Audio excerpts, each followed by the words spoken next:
औसा नगरपालिकेवर राष्ट्रवादीची एक हाता सत्ता आली असून 17 नगरसेवक आणि 1 नगराध्यक्ष पदाचे उमेदवार इथं विजय झालेले आहेत। माझ्यासोबत राष्ट्रवादीचे जिल्हाध्यक्ष अफसर शेख आहेत। काय सांगाल कशा पद्धतीचा हा विजय असेल?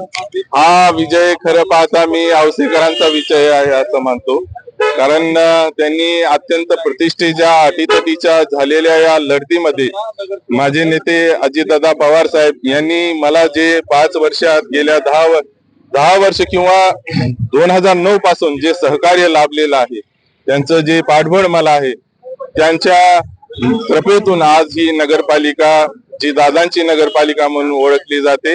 निश्चितपणे मला विश्वास आहे की जनतेला आम्ही जे जे काही वचनं दिली होती ते आम्ही निश्चितपणे पूर्ण करू।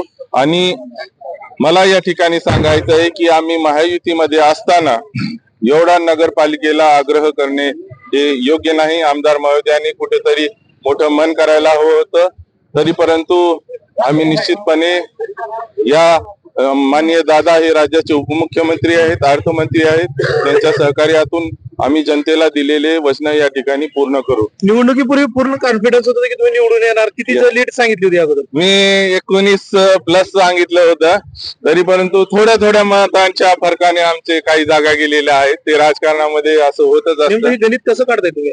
नाही, मला पूर्वीपासून या ठिकाणी मी कायम जनतेत असतो, त्यामुळे मला या ठिकाणी कुठेही तुम्हाला हॉटेलात, टपरीवर, चौकामध्ये कुठेही आढळतो, 2 व्हीलरवर असतो। त्यामुळे या प्रसंगी माझे नेते अजितदादा पवार साहेब आणि माननीय मंत्री महोदय बाबासाहेबजी पाटील साहेब, संजयजी बनसोडे साहेब, विक्रमजी काळे साहेब, सतीशजी चव्हाण साहेब या सर्व नेत्यांचे तसेच औसेकर जनतेचे या ठिकाणी मी मनापासून आभार व्यक्त करतो। नक्कीच 18 विजयी उमेदवार झाले असून येणाऱ्या काळामध्ये 100% पूर्ण कामं होतील असा विश्वास अफसर शेख यांनी व्यक्त केला आहे। आसिफ पटेल, लातूर। आता जोकासू STP या अत्याधुनिक जॅपनीज तंत्रज्ञानाने सुसज्ज, quick installation, energy efficient, noiseless blowers, low maintenance या आणि अशा वैशिष्ट्यांनी परिपूर्ण जोकासू STP तंत्रज्ञान प्रकल्प उभारणीपासून ते विक्री पश्चात समाधानकारक सेवा देणारी, भारताबरोबरच परदेशात देखील प्रकल्पांची यशस्वी उभारणी करणारी company Deccan water treatment private limited.